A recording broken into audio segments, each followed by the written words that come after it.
আল্লাহর কাছে কি করতে হবে? আল্লাহ গো, ও আল্লাহ, তুমি হইলা হেদায়েতের মালিক, তুমি হেদায়েতের রাস্তা দেখাই দিবা। কার কাছে গেলে হেদায়েত হবো, কোথায় গেলে হেদায়েত পাবো, এমন একজন সঠিক, একজন রাহাবার, এমন একজন পথ প্রদর্শক, একজন মুর্শিদের সান্নিধ্য তুমি আমাকে পাওয়াইয়া দাও। এই নিয়তটা করতে হবে সকাল সন্ধ্যা। আমার আপনার শায়েখ, আমার আপনার দরদি পরম বন্ধু আমাকে আপনাকে যে সবকটা বাতিয়ে দিছে সকাল আর সন্ধ্যায়, আল্লাহ বলতেছেন বিল গুদুবি ওয়াল আসাল, সকাল আর সন্ধ্যায় আমার নামের তাসবিহ পাঠ করো। আমরা সকাল আর সন্ধ্যায় আল্লাহর নামের তাসবিহ পাঠ করব। দূরের কথা বন্ধুরা, গভীর মনোযোগ, একটা ছেলে একটা মেয়েকে ভালোবাসে, গভীর রাত্র একটা নাই, দুইটা নাই, তিনটা নাই, ওই মেয়েটার সাথে ফোনের মাঝে কথা বলে, মোবাইলের মাঝে চ্যাটিং করে, তার সাথে কি করে, আশেক আর মাসুকের মতো সময়টা অতিবাহিত করে। সকালবেলা ঘুম থেকে ওই মেয়েটাকে মেসেজ করে, কেমন আছো, শুভ সকাল, হাই, হ্যালো, কত কিছু বলে। বন্ধুরা আমার গভীর মনোযোগ, আপনি আমি সকালবেলা উঠে হাই হ্যালো করি একটা দুনিয়ার মেয়ের জন্য, অথচ আমি আপনার কাজ কি ছিল? সকালবেলা ঘুম থেকে ওইটাই মাওলার কুদরতি পায়ে সাজদা দেওয়ার দরকার ছিল। কথা ঠিক কিনা? ও বন্ধুরা, আমার পরম দর্দি মুর্শিদ কেবলা বলে, আশেক হইলে মাসুকও মিলে, সেই মতো আশিকি আছে যারা রে বন্ধু দেশ বিদেশে ঘুইরা মরে। ও বন্ধু, সকালবেলা ওইটা যদি 21 মিনিট যদি মাওলা নামের একটু জিকির যদি করতেন, যেমন মজনু জিকির করছে হাই লাইলি হাই লাইলি হাই লাইলি কইয়া, লাইলি জিকির করছে হাই মজনু কইরা, আপনি যদি ওই নিজেকে যদি মজনু বানাইয়া পরম মাসুকরে লাইলি বানাইয়া সকালবেলা যদি ঘুম থেকে ওইটা 2 রাকাত 4 রাকাত নামাজ আদায় করার পরে একটা তাসবিহ হাতে নিয়ে বলতেন সুবহানাল্লাহ সুবহানাল্লাহ, আলহামদুলিল্লাহ আলহামদুলিল্লাহ, আল্লাহু আকবার আল্লাহু আকবার, লা ইলাহা ইল্লাল্লাহ, এই তাসবিহগুলো যদি পাঠ করতেন, বন্ধুরা খেয়াল করিয়া দেখেন, জনম দুঃখিনী মার সাথে হাজার অন্যায় করেছেন, অপরাধ করেছেন, মারে মা কয়ে ডাক দেন না, মারে ভাত দেন না, কাপড় দেন না, মার খোঁজ খবর নেন না, অনুতপ্ত হয়ে গেছেন, ভিতরের মাঝে অনুতপ্ত আসলো, মার সাথে আপনি অন্যায় করতেছেন, বেয়াদবি করতেছেন, মা জনম দুঃখীর খোঁজ খবর নেন না, মারে মা কয়ে ডাক দেন না। ও সন্তান, তুমি যখন মারে যায়, যখন একবার মা কয়ে ডাক দিবা, ও মা, জনম দুঃখী মা, 2টা চোখের পানি ছাইরা দিয়ে বক্ষ জমিনটা পাশে বলবে, দাদুরে আয় আয় আয় আমার বুকটার মাঝে আয়। মা জনম দুঃখিনী তোমারে আমারে বুকের মাঝে নিয়া নাকে মুখে গালে চুমা দিয়ে বলবো, বাবা রে, তুই যত অন্যায় করেছিলি, যত অপরাধ করেছিলি, তুই যখন আমার মা কইয়া যখন ডাক্তার দিছিস, ডাক্তার দেওয়ার সাথে সাথে আমার মনটা তো নরম হয়ে গেছে। ওরে সন্তান, আমার মনটা তুই নরম হয়ে গেছে, তোর সমস্ত অন্যায় অপরাধ আমি মাফ কইরা দিছি। কন্যা সুবহানাল্লাহ। ওরে সন্তান তোমারে মাফ করে দিছে, মা ডাক্তার দিছো, দেওয়ার সাথে সাথে হাজারো অন্যায় অপরাধ মাফ হয়ে গেছে। তুমি আমি আল্লাহর বান্দা, দুনিয়ার মাঝে দুনিয়ার জমিনে চলি, এই দুনিয়ার জমিনের মালিক কে? আল্লাহ। এই জমিনের মালিক কে? আমারে খাওয়াই কে? আমারে পিন্দাই কে? আমার মালিক কে? হায়াতের মালিক কে? মৌতের মালিক কে?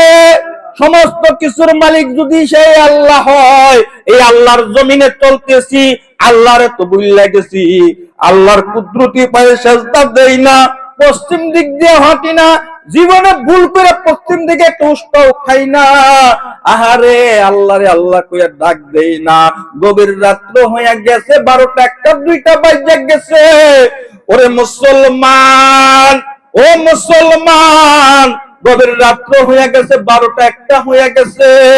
তুমি এবার অন্ধকারের মাঝে যাই নামাজটা বিছাইয়া এবার তুমি কি করো? আল্লাহর কুদরতি পায়ে 2টা সাজদা দাও আর বলো, আল্লাহ, আমি তোমার নাফরমান বান্দা, তোমারে তো ডাকতে পারি না, তোমাকে ডাকার মতো ডাকি না, তোমার তো ভুল লাগেছি প্রভু। ও প্রভু, এই গভীর রাত্রে সবাই ঘুমাইয়া রয়েছে, প্রভুরে তুমি তো ঘুমাও নাই, তুমি তো জাগ্রত, তুমি তো ঘুমাও না। আল্লাহ, আমি তোমার কাছে দুইটা হাত তুলে আল্লাহ তোমার কাছে পানা চাই, আমারে মাফ করে দাও। আল্লাহ বলেন, মাফ চাইতে 99 গুণ মায়া মমতা আমি আল্লাহর বেশি। আমার 1 ভাগ মায়া মমতা এই দুনিয়ার জমিনে আমি দিছি, আর 99 মায়া মমতা গুণ আমি আল্লাহর কাছে রাইখা দিছি। মাকে যদি মা করে ডাক দিলে, যদি মা যদি হাজারো অন্যায় অপরাধ মাফ করে দেয় 1 ভাগ মায়ার কারণে, আমার সেই আল্লাহ 99 গুণ মায়া মমতা যার কাছে বেশি, সেই আল্লাহর তুমি যদি একবার আল্লাহ করে যদি ডাক দাও, আমার আল্লাহ কি তোমারে মাফ করবো কি করবো না বলো? বন্ধুরা আমার গভীর মনোযোগ, এই জন্য আল্লাহকে ডাকার দরকার আছে না নাই? আছে। এই জন্য আল্লাহরে আল্লাহ করে ডাকো। প্রেমিক প্রেমিকারের নাম ধরে কত সুন্দর করে ডাক দেয়। ওই যে মাঝে মাঝে উলামায়ে কেরামদের জবান থেকে শুনি, মুসা কারিমুল্লাহ আলাইহিস সালামের জামানায় এক লোক একটা গরুকে আদর করতেছে আর বলতেছে, তুই যদি আমার আল্লাহ হইতি রে, তরে আমি গোসল করাইতাম। তুই যদি আমার আল্লাহ হইতি রে, তরে আমি সুগন্ধি সাবান তোর গায়ে মাইখা দিতাম। তুই যদি আমার আল্লাহ হইতি রে, তরে আমি তেল দিয়া দিতাম। তুই যদি আমার আল্লাহ হইতি রে, তরে আমি কত সুন্দর সুন্দর করে তোর পশম গুলা তোল গুলা আশ্রয় দিতাম। ওই পথ দিয়া মুসা পয়গম্বর রাস্তা দিয়া যাইতেছিলেন, আরে কথাটা শুনতে পাইলেন। ওই সময় মুসা কারিমুল্লাহ আলাইহিস সালাম বলতেছে, খামোশ, এই খামোশ, আল্লাহর সাথে তুমি শিরিক করতেছো।